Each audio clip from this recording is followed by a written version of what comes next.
Well, welcome everyone. Thank you for joining us again in our special edition. Normally we are here on Tuesdays, but today we are accommodating our guest speaker here on our Wednesday edition. My name is Suman Kapoor. I'm CEO of Well Balanced Solutions, and I'm here with Tiffany Castang. I'm so sorry, Tiffany.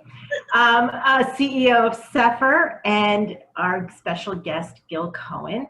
I wanted to start by just a couple of housekeeping things. Starting next month, we're going to be changing our day of our series. It's going to now be on Friday at 12 p.m. Eastern.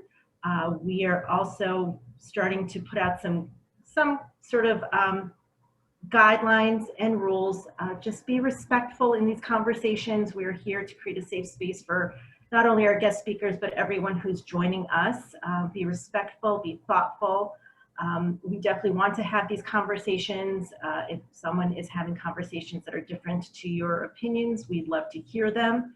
Again, it's a safe space, so we hope people will chime in. The more conversation we have, the more we will learn and hear different perspectives. Just be respectful. With that said, Tiffany, was there anything else you wanted to add? No, I think you captured it all. I think it's just important to make sure that we maintain respect of each other because not all opinions are the same. And so we really appreciate everyone being here. And I'm just looking forward to hearing from Gil and getting this kicked off here. Yeah, definitely. Well, Gil, we're going to pass it over to you. We'd love if you can introduce yourself and we can get the conversation going. This is going to be different from some of our past ones. It's very conversational. We've decided that for this particular topic, we don't want to hear it as a lecture or webinar style, but really get involved, get people involved in the conversation, ask questions, things of that nature. So looking forward to a really good conversation.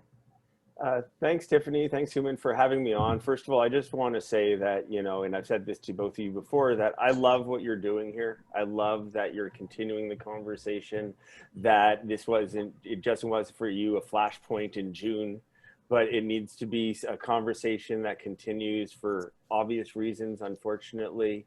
It's a reality that's lived every day for a lot of people. And so I appreciate the opportunity to come on and to talk about normalcy, because this is an interesting topic that I think is important for people to understand how it's different for different people and what it looks like. So my background comes from psychology. So when I think about normalcy, I think about the fact that of the parable of the boiling frog, which is if you put a frog into a boiling pot of water, it will jump out immediately because of the stark contrast. But if you slowly boil it when it's in the water from warm, it will boil to death. Apparently that's not actually true. Apparently frogs actually are able to figure this out, but it's just the parable. And the point gets across that when we're in a situation, whatever it is our situation, and we all have very different ones, that's what we end up perceiving as normal. That's what we see as normal. So for me, a white, cisgendered, hetero male, I see things, and my normal is being treated a certain way because that is the dominant group in society. And so as a result of that, my normalcy is that I expect people that are actually going to listen when I talk at the table. I expect that when I'm walking into an elevator, people aren't pulling away their purse away from me. That's the normalcy that I've grown up with. That's the normalcy that I've learned. But the reality is that I know from conversations, from talking with people, from observing other people, that that's not the normalcy that other people experience. And so I want to, hear from obviously from both of you, because the normalcy, like I said, that I experience, that I live with, is definitely not the same as what you two experience each day. Yeah, that's very true. I think normalcy really does fall in the eye of the beholder. It's impacted by your surroundings, your upbringing, the schools you go to. It's just impacted by everything that's around you. And my experience being first generation Indian American is very different. I've had to deal with a lot of microaggressions. I haven't had overtly racist things happen to me only during certain periods, right? So 9/11, that was that's the time I felt the most blatant racism right there, is because, of course, I have family members who are Sikh. Those are the Indians who wear turbans, and we get lumped in with everyone, and the immediate thought was terrorism, right? And so that is where things really came to the forefront, aside from the microaggressions that I've dealt with all my life. And you're right, I think it really does depend on what is happening around you, who's around you, what your upbringing is, and even your parents, your generational experiences. We are teaching my biracial children very differently than how I was raised. We are having some very, very difficult conversations with my now 15-year-old son. He brings them up. We have these conversations. The level of fear and concern he has now that he is a new driver is a very different conversation than I believe his white counterparts are having at home. And so we raise him what I believe to be very differently than his white friends. I think you're raising a really good point there about the difference in normalcy of when different children are raised. Mm-hmm. And the fact that white children and white parents have the privilege, have the luxury of not having to bring the race conversation up until years into a childhood. Mm-hmm. Whereas from the conversations that I've had from Black people, people of color, is that conversation gets brought up a lot earlier in youth because it has to. Yep. Because it has to. And I'm curious, Tiffany, if you want to maybe talk a little bit about that, because I think a lot of white people, because of the normalcy they grew up with, aren't aware of the conversations that have to happen among the Black parents with their children and how early they have to happen, because we grow up, we have this privilege of being white. Now, I'm Jewish and I have dealt with certain issues throughout my life, but again, presenting as a white male, it doesn't come across the same way. And so therefore, I haven't had to have certain conversations. I haven't been forced into certain conversations that Black parents have with their own children. Yeah, I think, it is different. And I think that's when we talk about normalizing these discussions, I think that's completely one of the things that gets kind of lumped in, and where people get so stuck and afraid to start a conversation or to continue one because they don't want to be labeled as, just like Black people and people of color don't want to be labeled. People who are not intending to be racist, they also don't want to be labeled, but they think if I say the wrong thing, it's sitting in privilege is not comfortable for people, or it is comfortable, I guess. And to try to come out of that is where the discomfort comes, because people have to realize, oh, that's not how it is for everyone. I don't have children, but I have nieces and nephews, and I have friends, and we exchange stories. I grew up a certain way. I have always had to look over my shoulder. I've always known that I was different. It's blatantly obvious throughout my life. I can't get around that simply because of the skin I sit in. And that's just not an option. I have to wonder, moving to a new state, I had to wonder, are people staring at me because I'm Black? Are they staring? Why are they staring? It could be because they like these fancy earrings I got on today. I don't know. But I am automatically inclined to think that it's because I look different than they do. And if you sit in privileged skin, you don't necessarily think about those things. And what I would encourage people to do is if you are sitting in a place of privilege, that you think about that and you think before you speak, because your normal is not everyone's normal.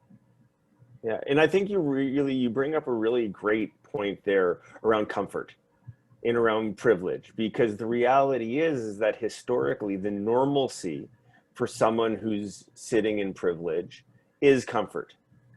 And you might not even realize it. And that's part of the problem, is that the discomfort historically has been put onto marginalized communities. And so normalcy historically for somebody from a marginalized community or for women is a very different normal. And the normal for non-straight white males is, again, this discomfort that as white people, as men recognizing, come to recognize what the different normal is, we then go through some discomfort. And we have to be okay going through that discomfort. I've had my own growth, my own learning, and I certainly don't pretend to come from any kind of place of perfection by any means. But my growth has come from a recognition of that I need to be uncomfortable before I can be comfortable with these conversations. But the reality is this normalcy that we've lived with for the last however many years is that some people have just been living with comfort in their normalcy, and some people have been living with tremendous discomfort and distress. Yeah, and it's easy to sit from that place, right? Like, we, as a new entrepreneur, like, I could sit in comfort, but that doesn't grow me. It doesn't help me learn. But it's, you know, none of us are infallible. But if you sit and you bury your head in the sand and you pretend like things aren't going on, I don't have that choice. And this week, as I shared this yesterday when we did our unrecorded session, but it's been extremely tough. And then today I was talking to Gil about this a little bit ago. There is more news out of Wisconsin, and to sit there and try to be productive when I'm realizing that people who look like me are being shot and killed because people have these perceptions, or they think that they have a right to take someone else's life. And then you hear people discussing different reasons why that may be, because maybe they have a checkered past. That doesn't have anything to do with what occurs. And I struggle with it. I really do. And it makes me very angry. I can understand pointing another place of a difference in perception of normalcy.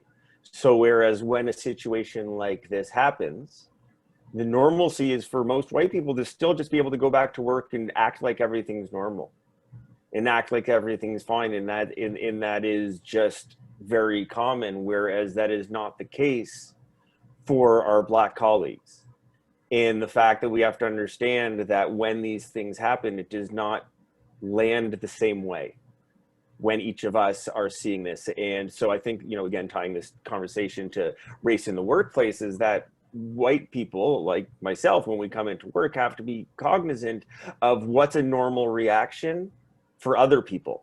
What's a normal reaction to what happens because of the police for other people, not just for me, because I can just walk in and feel comfortable and all of that, but what is it for other people, and really empathize, because that normal is something very different than what I'm experiencing. Yep. And I think also, at least what I'm feeling and hearing, is people are justifying certain things in order to stay in their comfort zone. So, it's things like Tiffany had said, well, he got shot in the back because he has a checkered past. Well, that still doesn't give police or anybody permission to shoot someone just because they may have had a checkered past. Or things like deflecting from the actual situation. Well, they shouldn't be burning down business. Well, actually, the police really shouldn't be killing unarmed Black people, particularly Black men. So I'm finding a lot of that also, this deflection and justification, which allows people to sit in their comfort zone rather than confront the actual core of the problem, which then pushes them into that comfort zone. Nobody wants to sit in comfort. It's not comfortable, right? No one's going to choose and say, you know what, I'll be the first one. I want to go sit in my discomfort.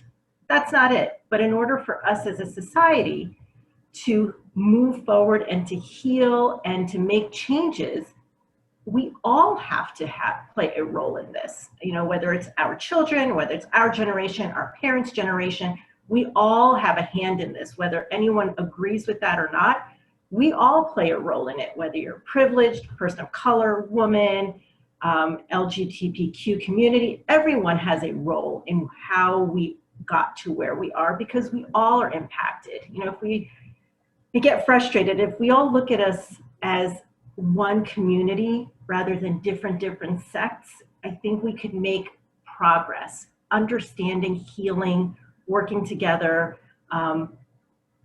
taking a moment to see what it is like, or to feel what it's like, or to think what it's like to be in someone's shoes who is not privileged. No, I feel like that is the biggest thing. No one wants, oh, not no one. A lot of people are still at the point where they don't want to have to put themselves in other people's shoes, right? And that's the problem I'm having in hearing all of this. Because again, I have to admit, I've turned off the TV for the last maybe 6 or 7 days. It's been very overwhelming for me. And only yesterday did I actually hear about Jacob Blake.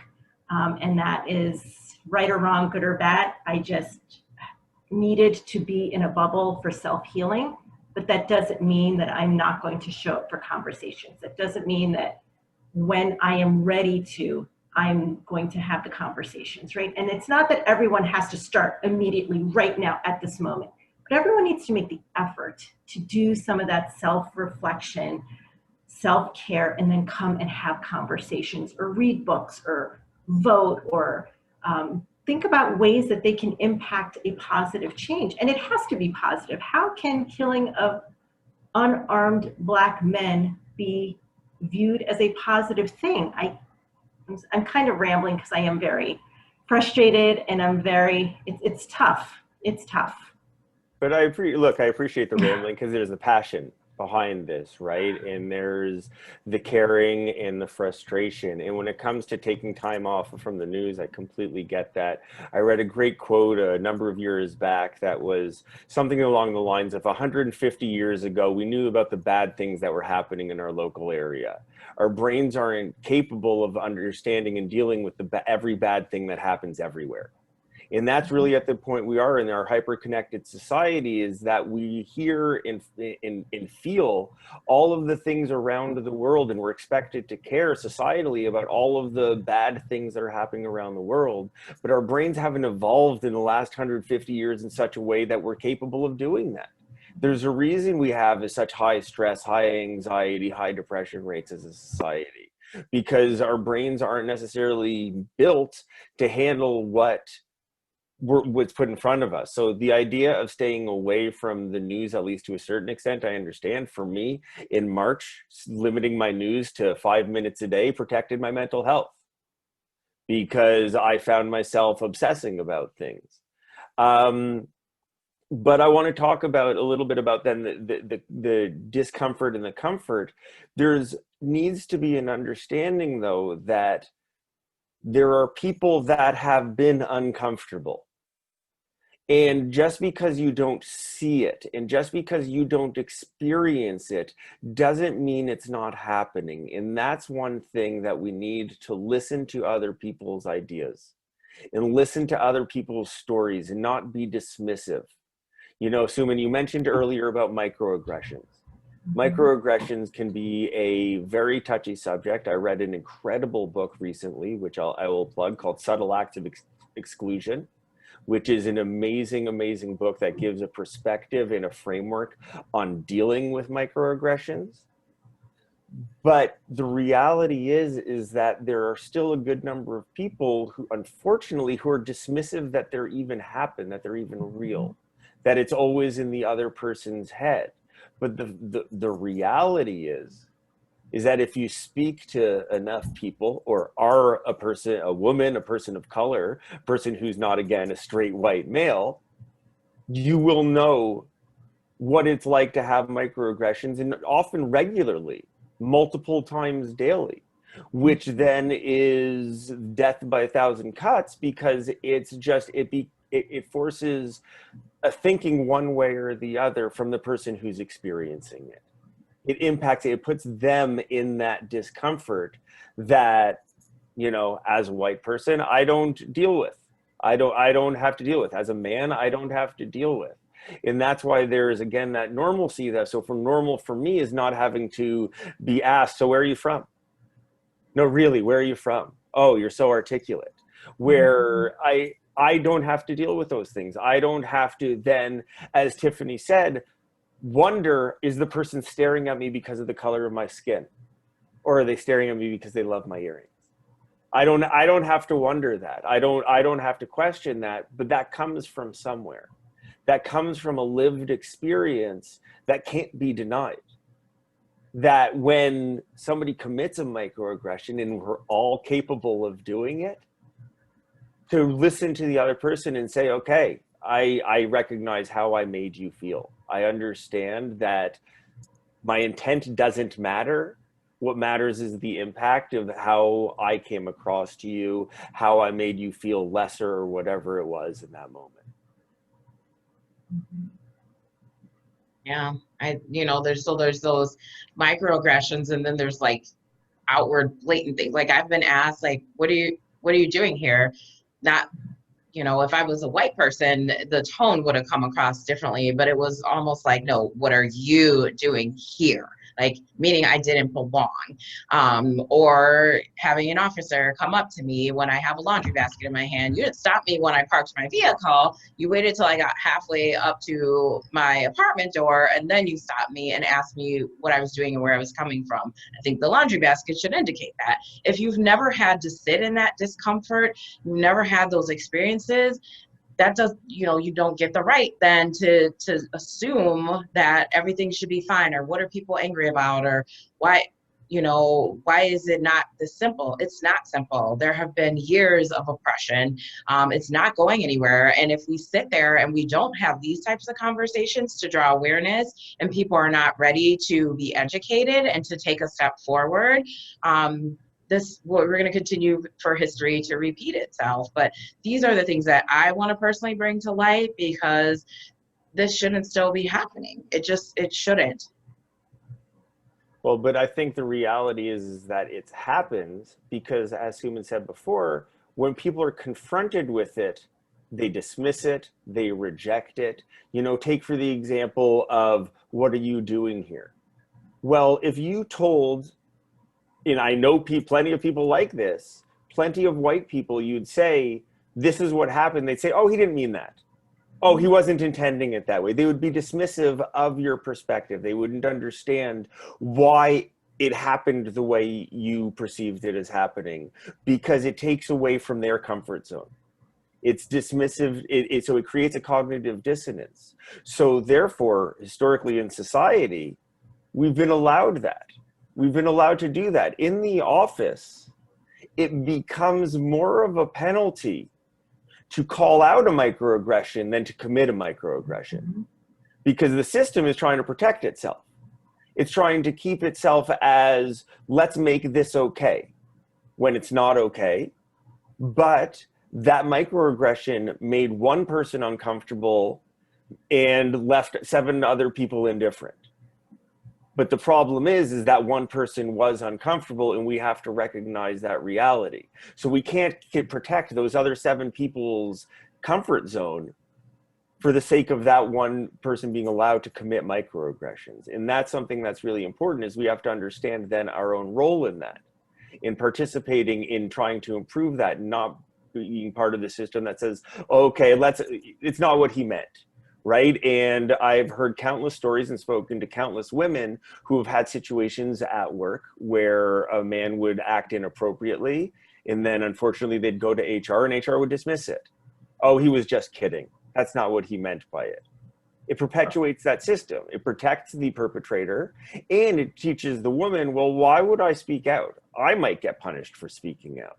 And there are countless stories, and far too many stories, of women getting punished for speaking out.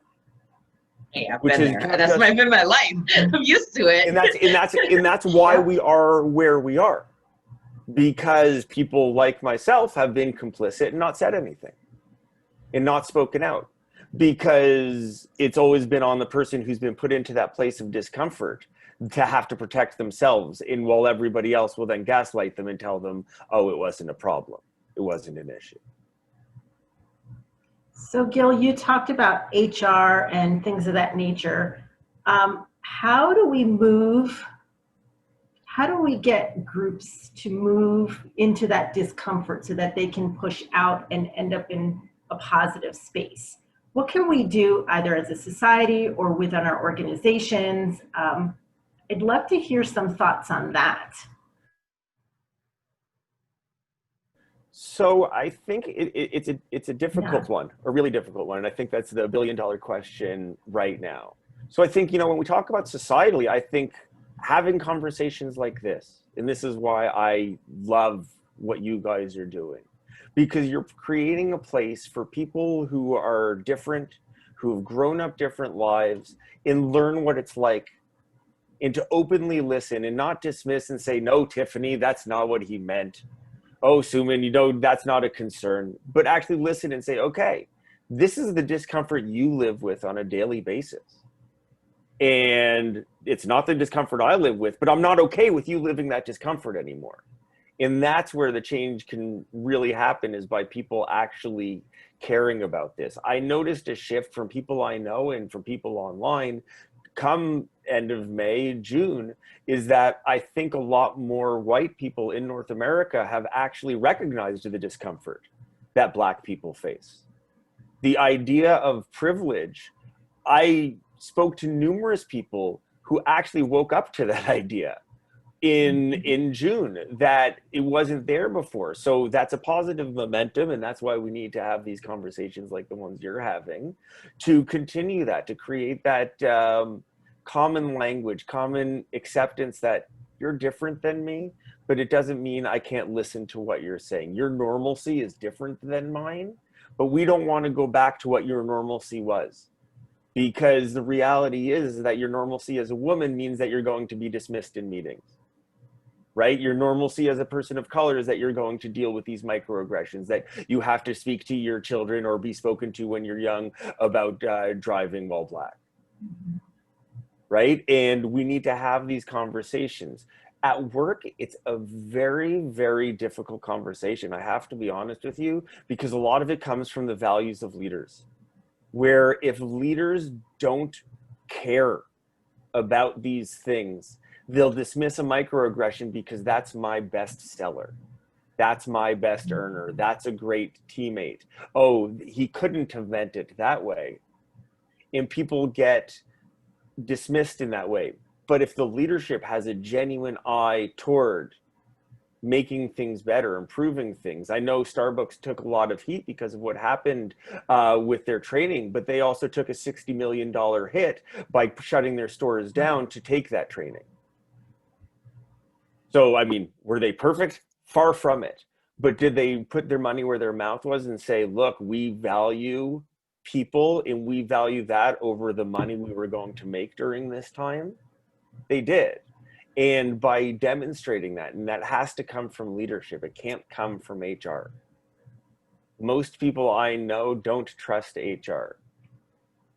And I mean, I remember reading a stat sometime earlier in the year that in the US, they took a survey that 80% of Black people don't trust surveys to be on, company surveys to be honest on them. And so if you're not going to get that information from them that way, well, talking to them, treating them like people, you can actually get that. But that it has to come from the leadership team who actually believes in it, because if they allow racism to happen, it's all going to go for naught. If they allow sexism to happen, if they allow any of that, it's all going to go for naught. People, they will have no credibility on the subject, and people will behave however they want, perpetuating the problem. So how do we get leadership to look at their corporate culture, right? A lot of this would then stem from their missions and value statements and sort of how they are pushing out their corporate culture. I would think this is a great time for all companies to review what this all looks like for them.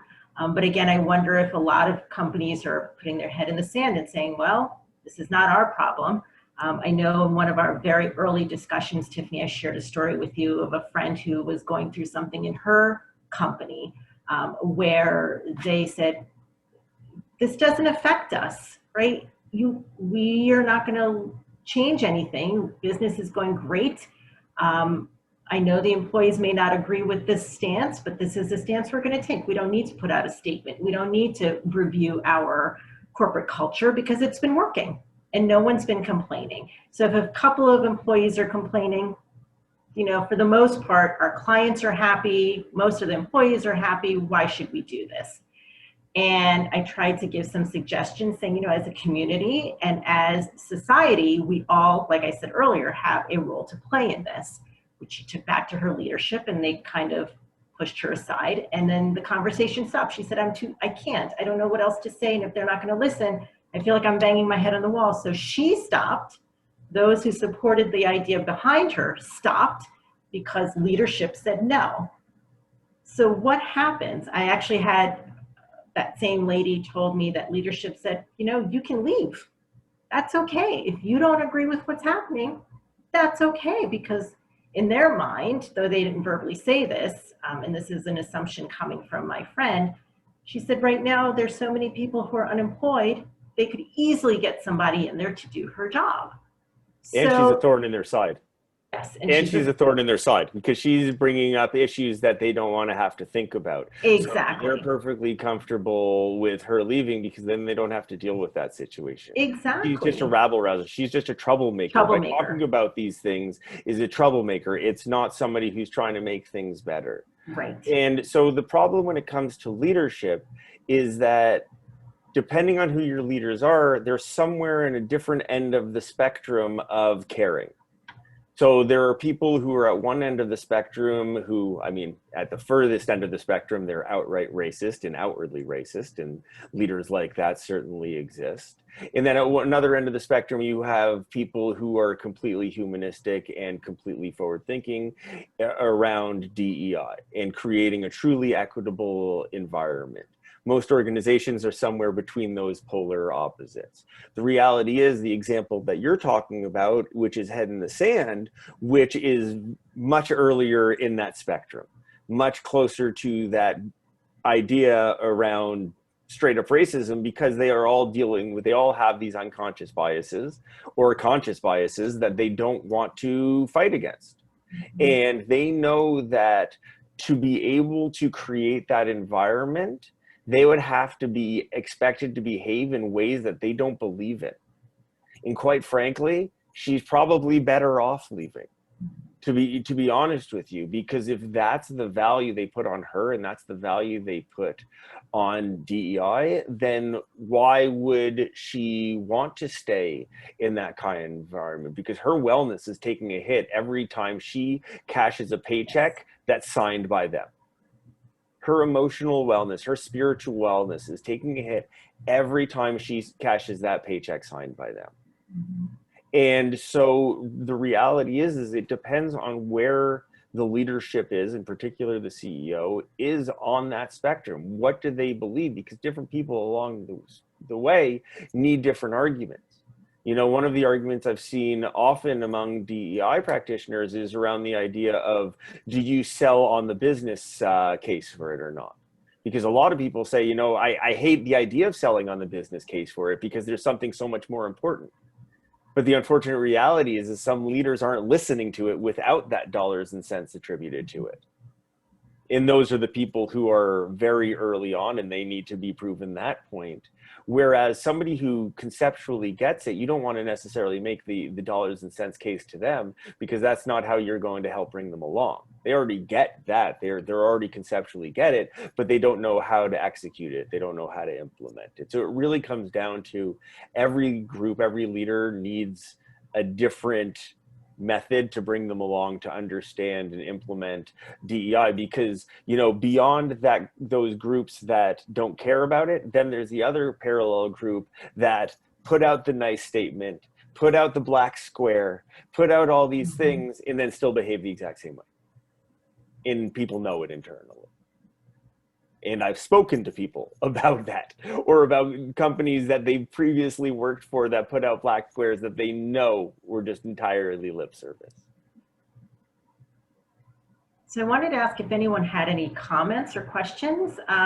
You know, I don't want this just to be a conversation between Tiffany, Gil, and me, but if anyone has questions, comments, if you wanted to type in something in the chat, we're happy to read it, however you'd like to ask questions. If not, we can continue talking about things.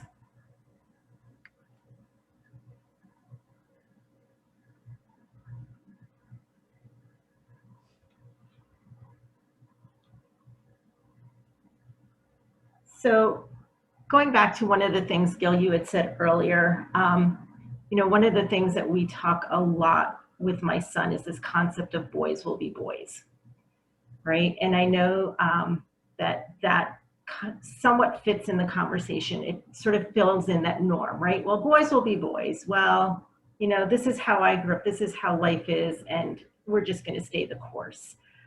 We've had a lot of conversations with him about how that is not right and why these are not right.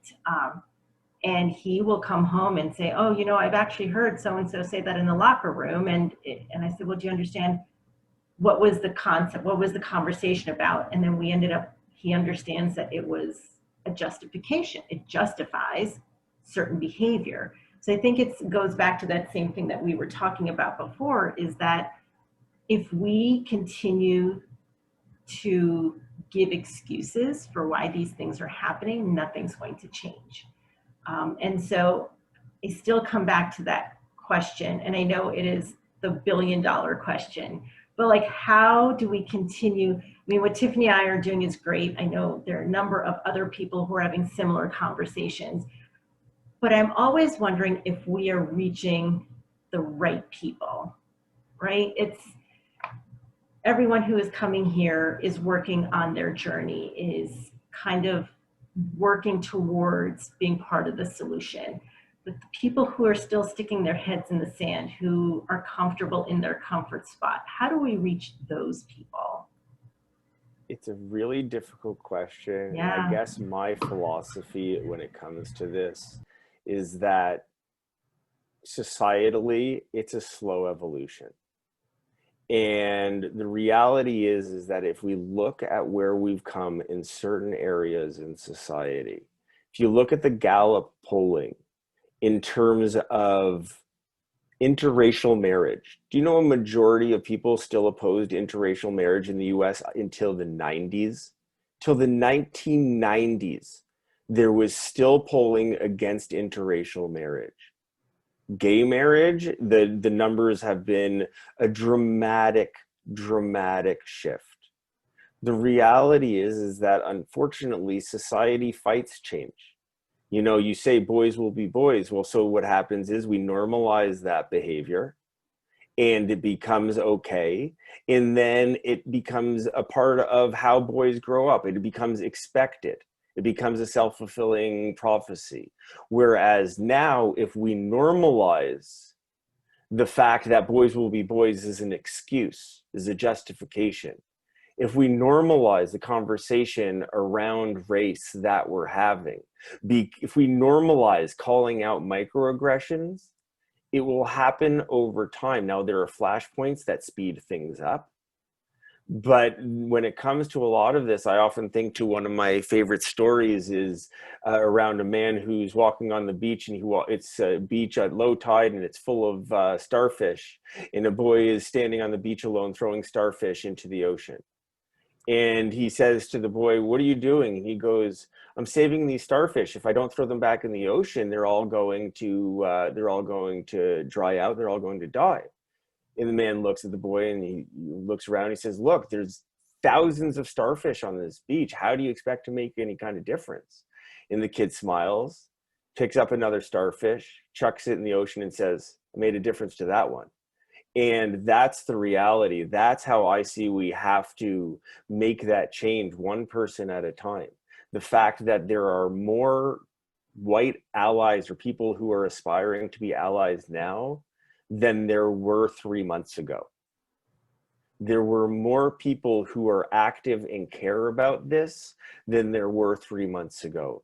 And that's why I love these continued conversations, because that way you don't lose anybody and you can pick up people along the way.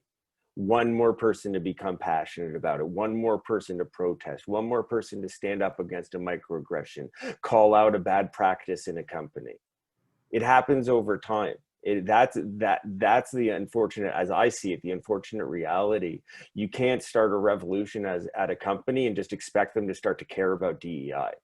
It's just not going to happen. You're not going to tell the leader overnight, unless they have a significant emotional event leading to that. which is always possible, especially in today's society. But unless they have that significant emotional event, they're not going to change their behavior. And they're certainly not going to do it quickly. Looks like we have a question here. Oh, Tiffany, do you want to go for it? Yeah, we noticed at the same time. So the question is, how can we gain confidence in speaking up towards microaggressions like sarcasm about sexist situations at work if we experience them in our own family and we got dismissed with even more sarcasm if we speak up to defend other family members? That is a very difficult question, and I personally don't experience microaggressions around my own family, so you may have some answers for that one that I don't have. But for me, because I don't have the expertise around microaggressions, I would definitely recommend, again, Subtle Acts of Exclusion is an amazing, amazing book. They talk about, first of all, the semantics of using subtle acts of exclusion over microaggression, because microaggression first of all, there's nothing micro about it, and second of all, it gets people's backs up, and it turns people off from listening to what's actually happening by using that terminology. But I would say, read this book. The two authors have written a amazing explanation of how to deal with it when you've committed it, how to deal with it when you have watched it, and how to deal with it when you've experienced it. And it's not easy, and it's not saying it's easy, but the other reality is experiencing microaggressions is not easy, right? And so the question is by making a decision not to say anything, you're making a decision, and you're again perpetuating that by keeping your own comfort, by not saying anything, by not defending a family member or whatever it is. Yeah, so, and I agree with that. I think also, at least from my experience, as I've mentioned, I have biracial children. My youngest is a girl, and when she was little, her hair very different than my hair. She's got gorgeous curls, but as an infant, it was very different, and it was growing in unruly. So I had a number of family members come to me and say, hey, why do you let her run around with her hair looking such a mess? And what are you going to do about, and little comments they would say to her, hey baby, go brush out your hair. You're looking, very disheveled this morning. And she's about 3 or 4. And so I would say things to my family members. I said, hey, listen, you need to understand, not only is she a child, but it's a child who's part of us as a family member. And what you're saying to her is, don't love your hair.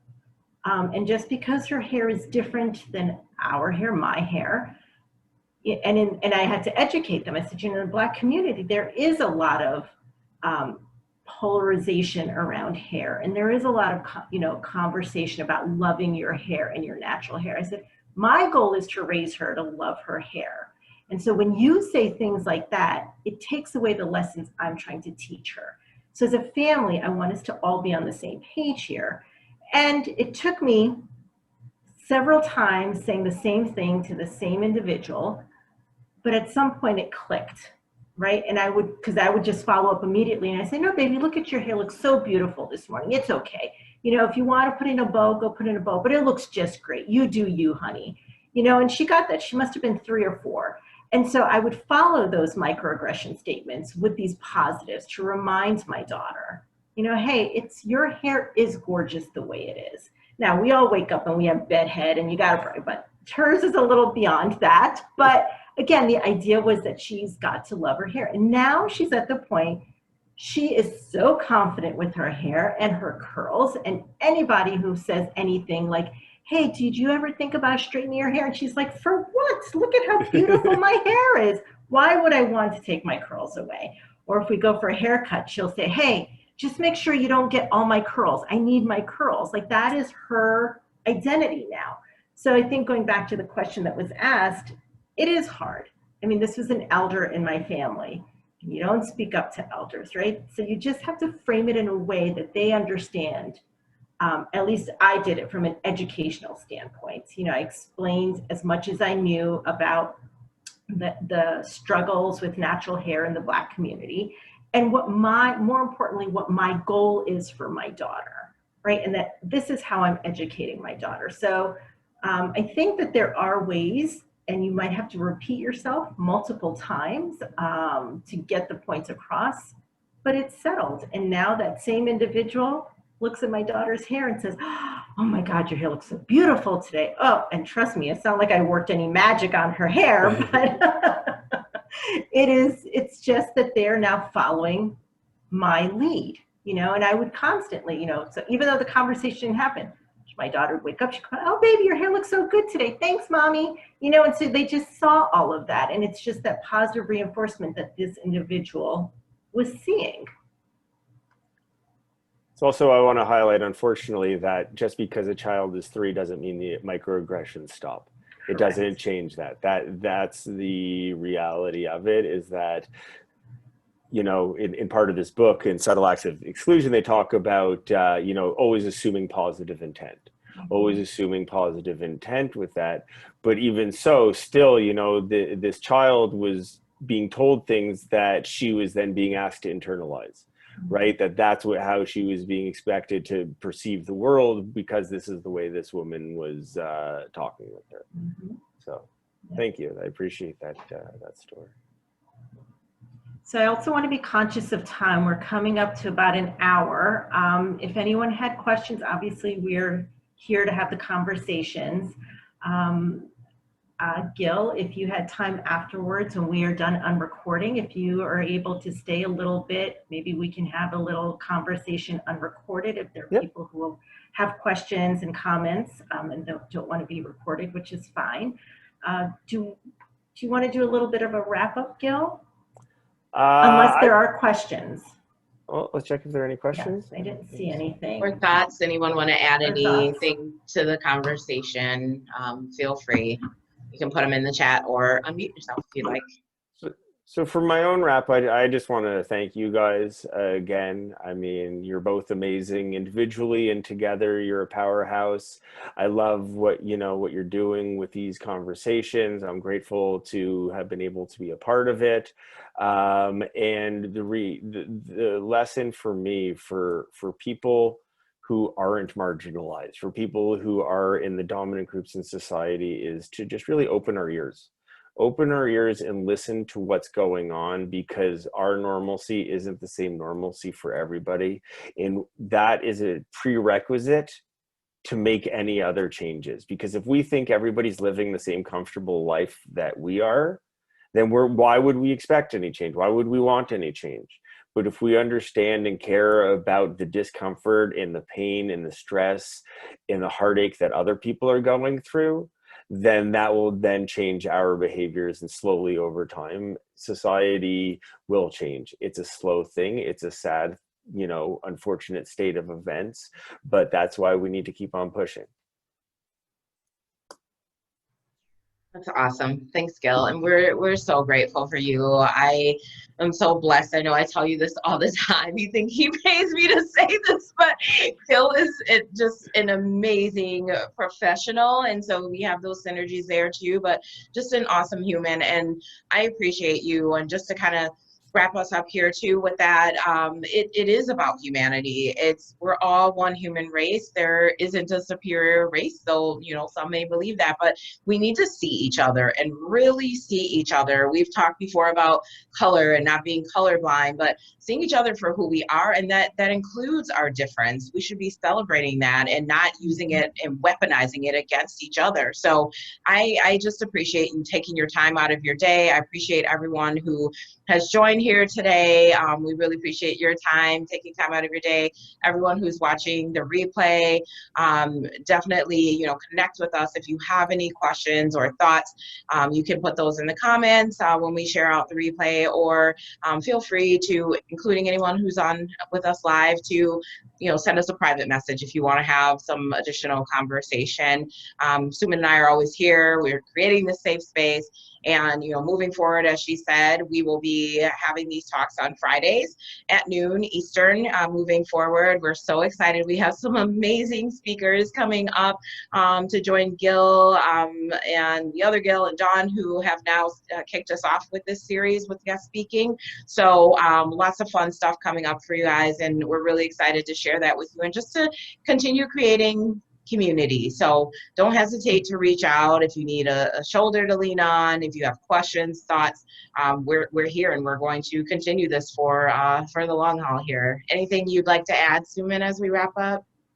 You did a fantastic job. I just wanted to thank Gil again so much for coming on. I am grateful that Tiffany has introduced us and that you are now part of my circle. So I am grateful for you. I'm grateful to everyone who came on today.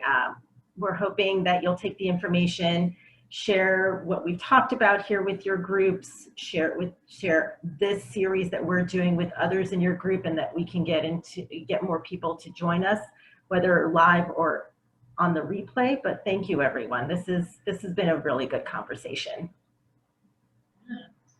Well, thanks, everyone. I hope everyone has a great week. And, as I always say, let's keep these conversations going. Yep. And we're going to be here just another couple of minutes if anyone wants to stay on when we stop recording. All right. Take care. Thanks. Bye.